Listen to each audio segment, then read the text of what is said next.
Uma menina de 4 anos desenha uma cena com precisão forense que investigadores criminais levam anos para reconstituir. Ela chora ao ver uma fotografia antiga, em preto e branco, sussurrando: "Ele me machucou muito. Eu lembro da tristeza." Como explicar que uma criança nascida em 2021 descreva detalhes de um crime de 1987 que nunca foi totalmente solucionado? E mais aterrorizante, como ela sabe o nome completo do agressor, nunca mencionado publicamente? Era uma tarde de outubro quando tudo começou. Beatriz Nogueira Cardoso brincava no quintal da casa em Petrópolis, no Rio de Janeiro, organizando seus bonequinhos de plástico em círculo. O sol, filtrado pelas folhas da mangueira, desenhava sombras dançantes no chão de terra batida. Helena Cardoso, psicóloga de 34 anos, observava a filha pela janela da cozinha enquanto preparava o lanche da tarde. Mulher de rotina meticulosa, conhecia cada gesto, cada expressão de Beatriz. Mas naquela quinta-feira, algo mudou. A menina parou de brincar abruptamente, seus olhos castanhos que pareciam carregar décadas de memórias fixaram-se no nada. Helena sentiu um arrepio percorrer sua espinha. "Mamãe, eu conheço aquela mulher da foto na sala", disse Beatriz com naturalidade desconcertante, apontando para o porta-retratos que guardava a imagem de Mariana, prima distante de Helena que falecera em circunstâncias trágicas em 1987. A menina nunca havia perguntado sobre aquela fotografia antes. Helena deixou cair a faca que segurava, o metal ressoando contra o piso da cozinha como um trovão silencioso. Como Beatriz sabia que havia uma mulher naquela foto, se nunca haviam conversado sobre ela? "Do que você está falando, filha?" perguntou Helena, a voz trêmula. Beatriz virou-se para a mãe, encarando-a como se enxergasse além do muro. "Não estou brincando, mamãe. Eu sou ela. E ele me deixou muito triste naquele dia." As lágrimas começaram a escorrer pelo rosto pequeno. O homem do casaco marrom, Eduardo Mendes Ferreira. Ele morava na casa com o portão verde, perto da igreja. A criança descreveu então, com detalhes perturbadores, a sala onde o incidente aconteceu. O sofá de veludo vinho, o cheiro de mofo misturado com cigarro, a rachadura no teto em forma de raio, o relógio de parede que parou de funcionar às 3 da tarde. Helena sentiu o mundo girar.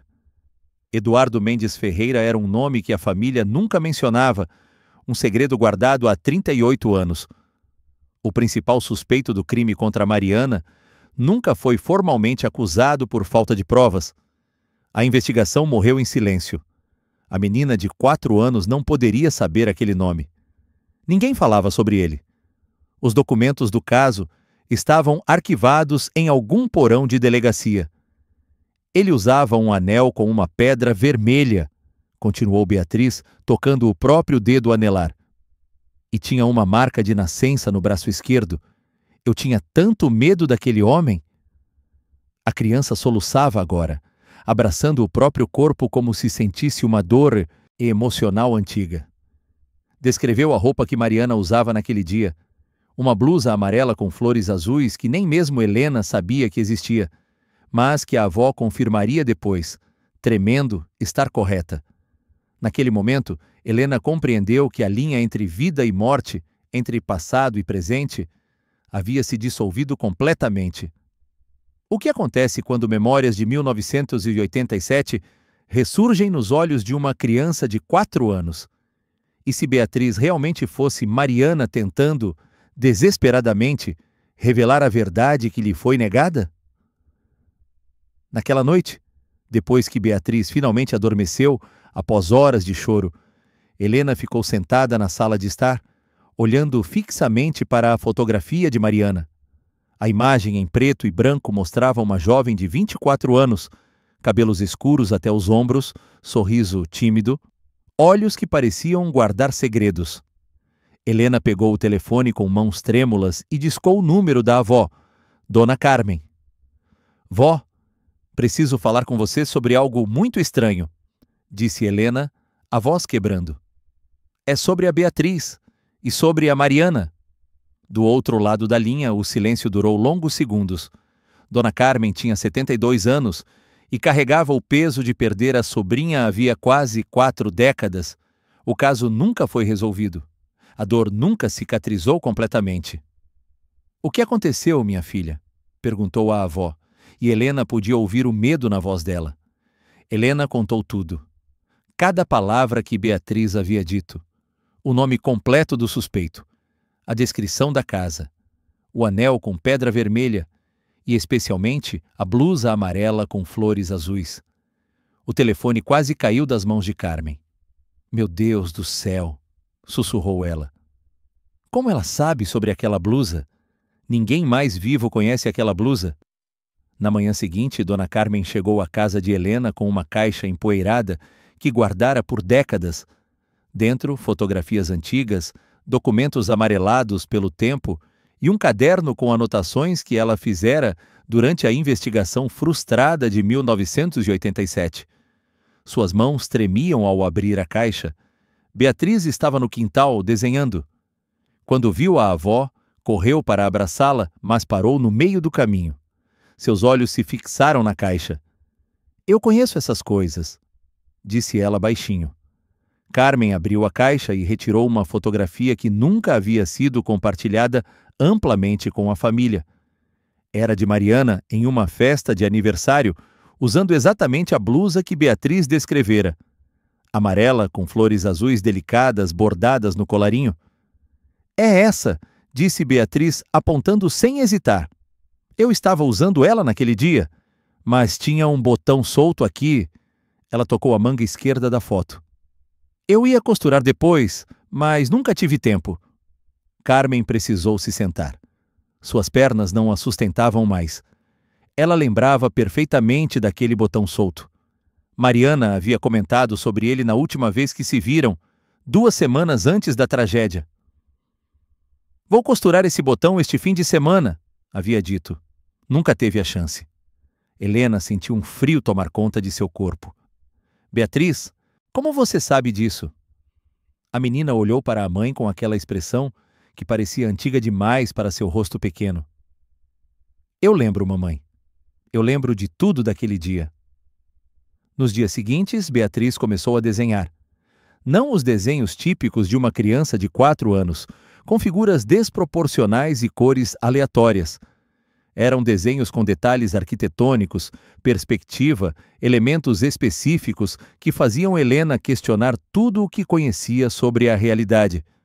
O primeiro desenho mostrava uma casa vista de frente. Portão verde, número 247 parcialmente apagado, uma janela do lado esquerdo com cortina rasgada. "É aqui que tudo aconteceu", disse Beatriz enquanto desenhava, sua mãozinha movendo o lápis de cor com precisão perturbadora. Helena pegou o caderno de anotações de Carmen. Lá, em letra trêmula, o endereço. Rua das Hortênsias, 247. A casa de Eduardo Mendes Ferreira. "Beatriz nunca esteve naquele bairro", sussurrou Helena para a avó. "Como ela desenha isso?" O segundo desenho foi ainda mais específico. A sala de estar. O sofá de veludo vinho com 3 almofadas de cores diferentes. A mesa de centro baixa, com um cinzeiro de vidro transparente. A luminária de pé tombada no chão. Uma janela com cortina rasgada. E um detalhe que fez Carmen conter um soluço. Um vaso com flores murchas sobre a mesinha lateral. "As fotos da investigação nunca mostraram esse vaso", disse Carmen folheando os documentos antigos. "Mas eu lembro. Quando fui até lá depois, havia um vaso na casa. Rosas brancas, completamente murchas." Helena comparou o desenho de Beatriz com as fotografias antigas que Carmen guardara. A correspondência era aterrorizante. O sofá estava na posição exata. A mesa de centro no ângulo correto. Até a rachadura no teto, que aparecia discretamente em uma foto, Beatriz havia incluído. Eduardo Moreira, pai de Helena e tio de Mariana, foi o próximo a ser chamado. Ele tinha 65 anos e trabalhara como contador por toda a vida. Homem de números, de lógica, de certezas matemáticas. Ele guardara os documentos do caso, arquivado por décadas, numa pasta preta que mantinha trancada em seu escritório. Quando Helena ligou, ele hesitou. Não sei se é bom mexer nisso, filha. Aquilo destruiu nossa família. Levou anos para conseguirmos seguir em frente. Pai, por favor, preciso que você venha. Beatriz está dizendo coisas que eu não consigo explicar. Eduardo chegou naquela tarde, a pasta preta debaixo do braço. Sentou-se na sala, olhou para a neta brincando no chão e sentiu algo estranho no peito. A forma como Beatriz inclinava a cabeça ao desenhar lembrava Mariana. Vovô, disse Beatriz sem levantar os olhos do desenho. Por que você nunca falou do homem que me deixou triste? Eduardo sentiu o ar escapar dos pulmões. Do que você está falando, Beatriz? Eduardo Mendes Ferreira. Ela pronunciou cada sílaba com cuidado. Ele tinha 34 anos, trabalhava na prefeitura.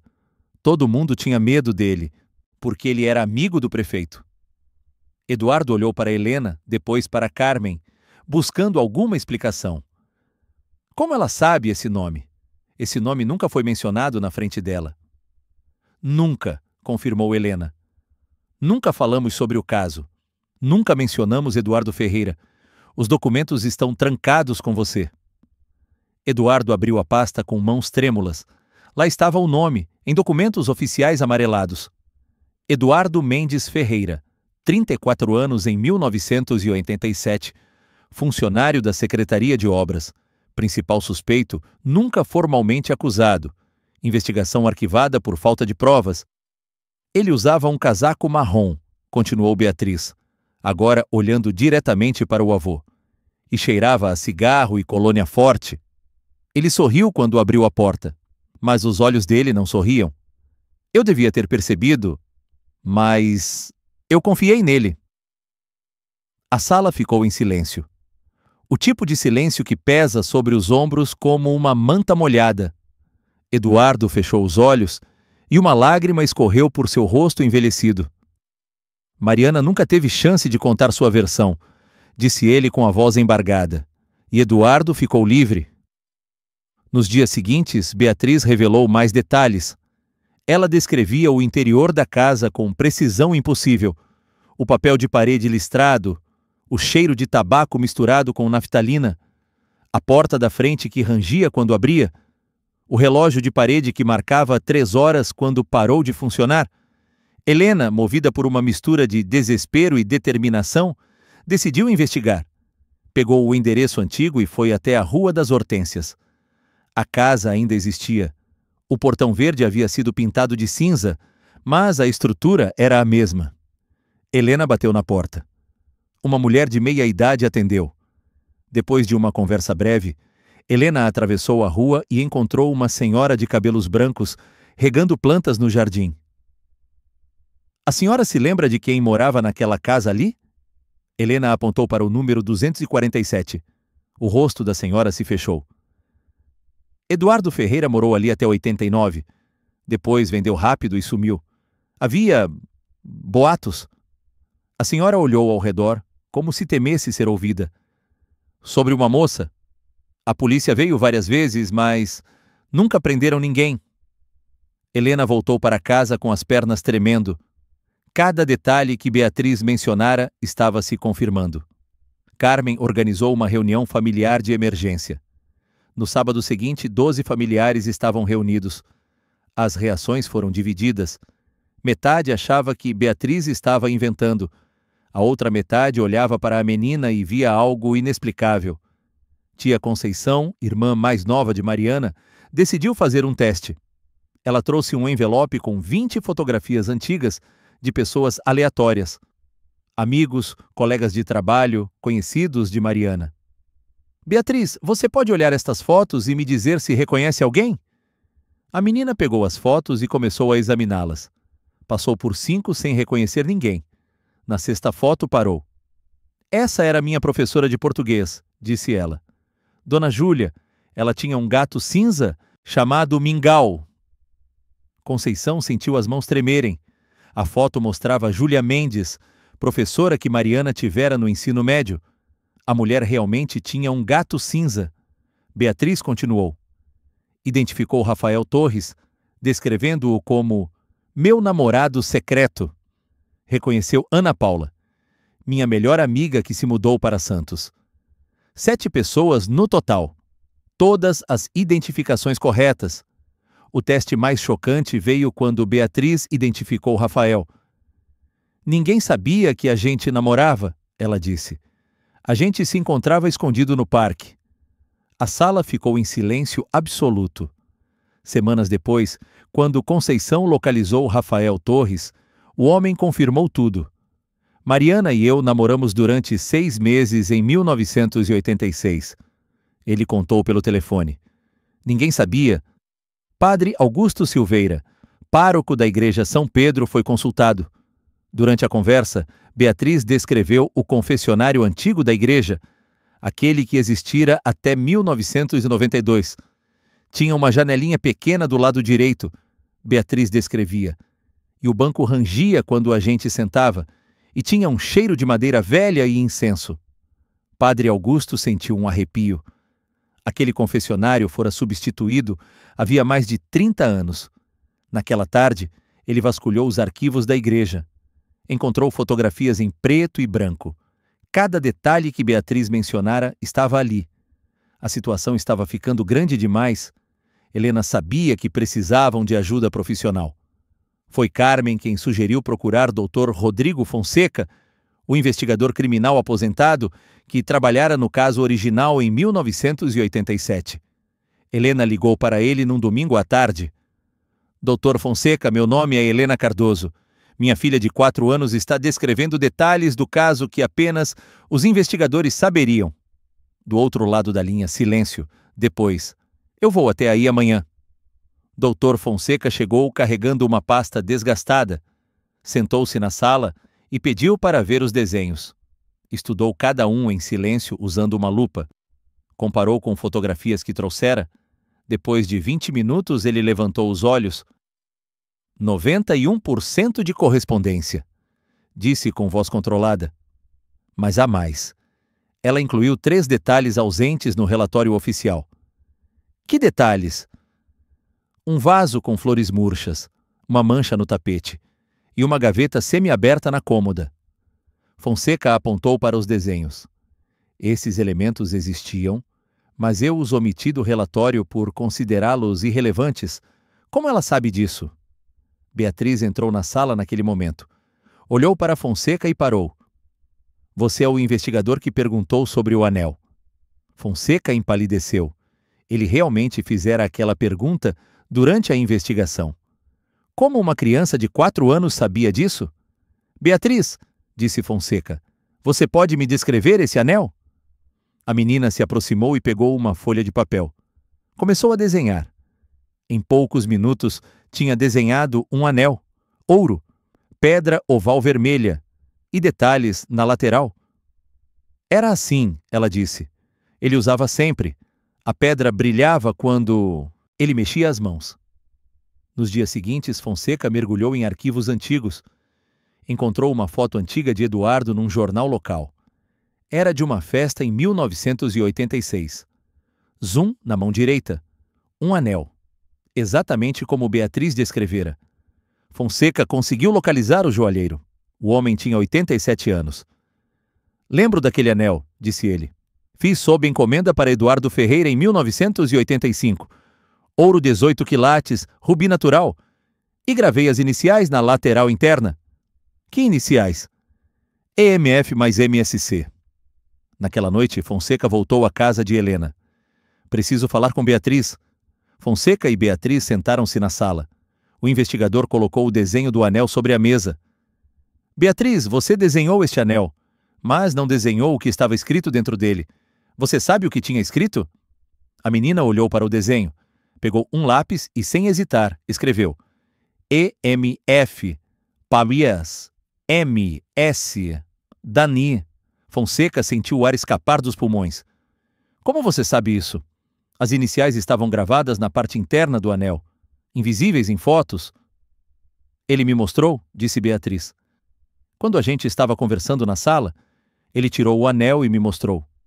Disse que eram as iniciais da mulher que ele amava, mas que elas iam se separar. As evidências continuavam se acumulando. Cada detalhe que Beatriz revelava era confirmado. Não havia mais como negar que algo extraordinário estava acontecendo. Helena sabia que precisavam de avaliação profissional adequada. Ligou para a doutora Patrícia Mendes, psicóloga especializada em trauma infantil, com consultório em Petrópolis.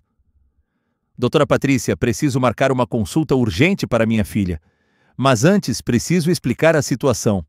É complicado. Doutora Patrícia tinha 43 anos e 18 anos de experiência. Quando Helena terminou de explicar, houve um silêncio longo. Isso está muito além do que costumo atender. Mas estou intrigada. Vamos marcar para amanhã.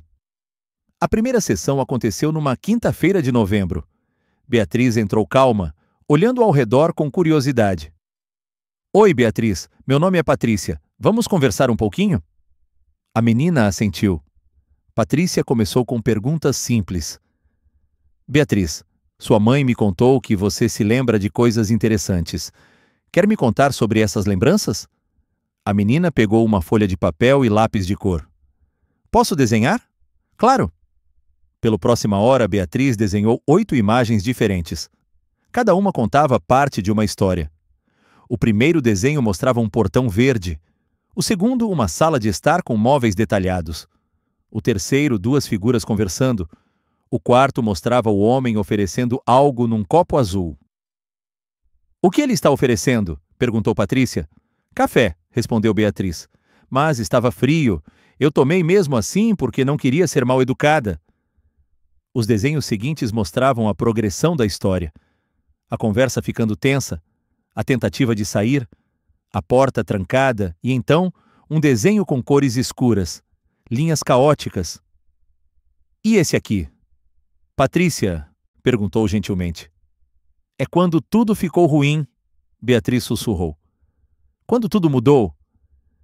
Patrícia conduziu a sessão por mais 40 minutos.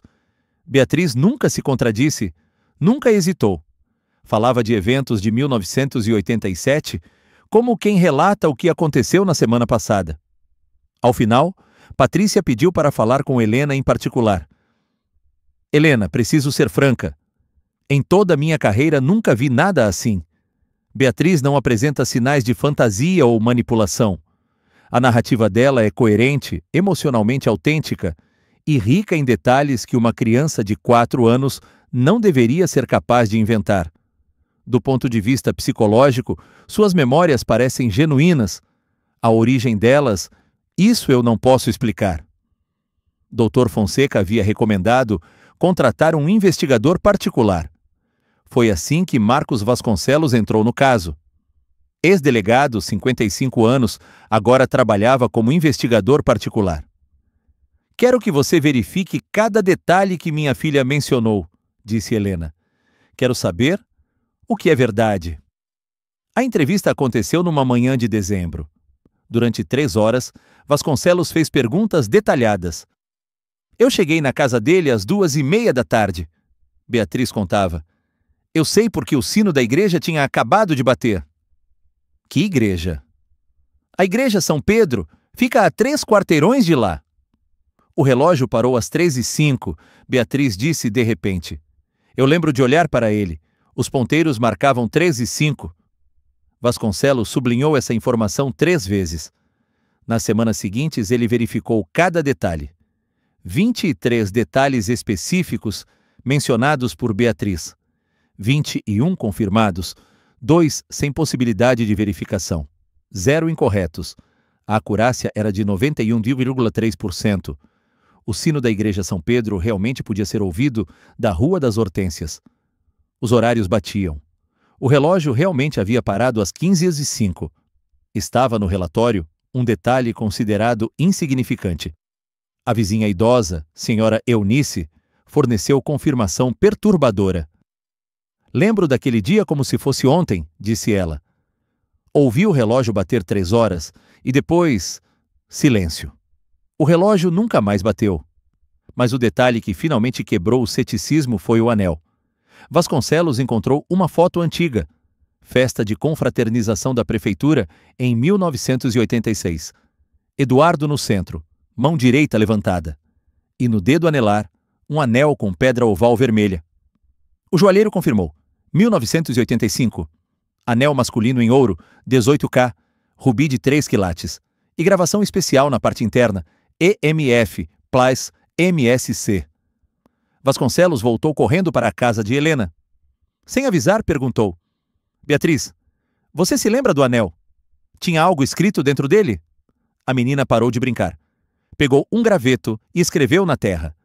EMF, Plus, MSC. Como você sabe isso? Ele me mostrou, Beatriz disse. Tirou o anel e mostrou as letras. Vasconcelos precisou se sentar. Não sei mais o que pensar. Cada verificação só confirma o que sua filha diz. O caso estava tomando proporções enormes. Doutora Patrícia sugeriu contatar o Dr. Ian Stevenson, Memorial Institute, na Universidade da Virgínia. Dr. James Richardson, pesquisador sênior, recebeu o e-mail com ceticismo inicial. Mas, ao revisar os documentos, sua curiosidade foi despertada. Vou ao Brasil, mas preciso que entendam. Meu trabalho é verificar, não validar. 3 semanas depois, Richardson desembarcava no Rio acompanhado de uma equipe de 3 pesquisadores. O primeiro encontro foi cuidadosamente planejado. Ela age exatamente como uma criança de 4 anos deveria agir, observou Richardson. Brinca, ri, tem birras típicas, mas quando o assunto muda para as memórias, é como se um interruptor fosse acionado. Durante 5 sessões de 2 horas cada, a equipe conduziu entrevistas detalhadas. A consistência era assustadora. Beatriz nunca se contradisse. Vou propor algo controverso, disse Richardson. Hipnose regressiva. Helena ficou alarmada. Ela tem apenas 4 anos. Será conduzida por Dr. Fernando Almeida, psiquiatra forense com 20 anos de experiência. Se houver qualquer sinal de desconforto, interrompemos. A sessão aconteceu numa sala especialmente preparada. Dr. Almeida guiou Beatriz através de técnicas de relaxamento. A transformação foi instantânea e perturbadora. A voz de Beatriz ficou diferente, mais madura. Sua postura mudou. Eu não queria ir. Ela disse, mas não soava como criança. Mas ele insistiu. Durante 40 minutos, Beatriz narrou os eventos em primeira pessoa como Mariana. Revelou detalhes que nunca mencionara antes. Eu estava grávida, a voz disse. 6 semanas, ninguém sabia ainda. Helena, assistindo através do vidro, sentiu as lágrimas escorrerem. Antes de ir à casa dele, tentei ligar para minha irmã, do telefone público perto da praça, mas estava quebrado. Vasconcelos verificou. A irmã de Mariana confirmou o telefone perdido naquele dia. E a gravidez? Após semanas de burocracia, Vasconcelos conseguiu acesso ao relatório médico arquivado. Lá estava. Presença de embrião em estágio inicial, aproximadamente 6 semanas de gestação. A informação nunca fora divulgada à família. Dr. Richardson compilou todos os dados em relatório de 200 páginas. Este caso apresenta 47 pontos de verificação. 44 foram confirmados como factualmente corretos. 3 não puderam ser verificados. 0 foram incorretos. Este se qualifica como evidência classe A, o mais alto nível de credibilidade que atribuímos. A família sabia que havia chegado a hora de tomar uma decisão que mudaria tudo. Eduardo Mendes Ferreira ainda estava vivo, morando em 3 Rios, a 80 quilômetros de Petrópolis. Precisamos confrontá-lo, disse Carmen, por Mariana e por Beatriz. A decisão foi tomada após meses de preparação. O advogado criminalista Paulo Henrique Duarte elaborou um plano que protegeria Beatriz. Vamos convidá-lo para uma reunião em meu escritório. Beatriz ficará em sala separada com espelho, unidirecional. Tudo será gravado legalmente. A manhã de 15 de abril de 2025 amanheceu nublada em Petrópolis. Eduardo chegou ao escritório às 10 horas. Um homem de 72 anos, cabelos brancos, mãos que tremiam ligeiramente. Inicialmente manteve-se defensivo, negou o envolvimento. Mas quando Vasconcelos começou a mostrar os desenhos de Beatriz, algo mudou em seus olhos. De onde vieram esses desenhos? São de uma criança que lembra de coisas que apenas você e Mariana saberiam. Foi então que Beatriz entrou na sala. O momento pareceu congelar. Eduardo olhou para a menina e empalideceu. O silêncio durou 40 segundos. Você ainda usa anel? Beatriz perguntou, sua voz infantil, mas carregada de significado. Eduardo olhou instintivamente para a própria mão. A pedra era vermelha, continuou a menina. Você me prometeu que ia me ajudar.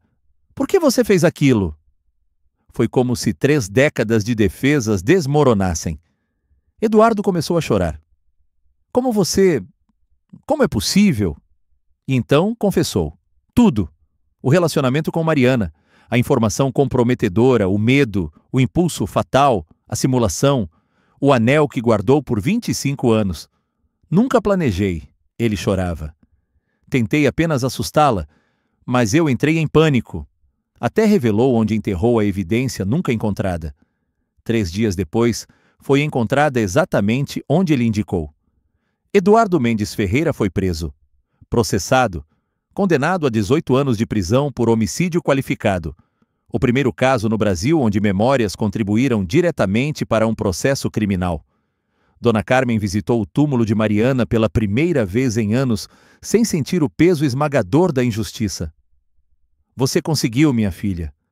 Você voltou para nos dar a verdade. Beatriz, nos meses seguintes, gradualmente parou de mencionar as memórias. As lembranças foram desaparecendo como névoa ao amanhecer. 3 meses após a confissão, ela disse à mãe: Mamãe, ela não está mais triste. Agora ela pode descansar. Hoje Beatriz tem 8 anos. Vive uma infância normal. Não se lembra dos detalhes específicos, apenas um sentimento vago de ter ajudado alguém importante. Doutora Patrícia a acompanha regularmente. A menina se desenvolve bem, sem traumas aparentes, como qualquer criança de sua idade. O caso tornou-se referência internacional. Dr. Richardson publicou estudo extenso no Journal of Scientific Exploration. 47 pesquisas acadêmicas subsequentes citaram o caso. A família criou o Instituto Mariana Nogueira, dedicado a investigar casos similares e apoiar outras famílias atravessando experiências inexplicáveis. O arquivo da Universidade da Virgínia preserva toda a documentação, gravações, desenhos, depoimentos. Um dos 3.000 casos investigados pelo Instituto, mas entre os 50 mais rigorosamente documentados. Helena, observando Beatriz brincar no quintal numa tarde ensolarada, reflete: nunca saberei com certeza se minha filha realmente foi Mariana. Mas sei que, através dela, uma injustiça foi corrigida e uma alma finalmente encontrou paz. Algumas memórias transcendem a morte. Algumas verdades não podem ser enterradas, nem mesmo pelo tempo. E algumas crianças carregam dentro de si o poder de trazer justiça para vozes que foram silenciadas. E você consegue explicar como uma menina de 4 anos conhecia segredos enterrados por 38 anos? Como ela descrevia com precisão eventos que nunca testemunhou? Deixe sua opinião nos comentários. Você acredita em reencarnação ou há outra explicação que a ciência ainda não descobriu?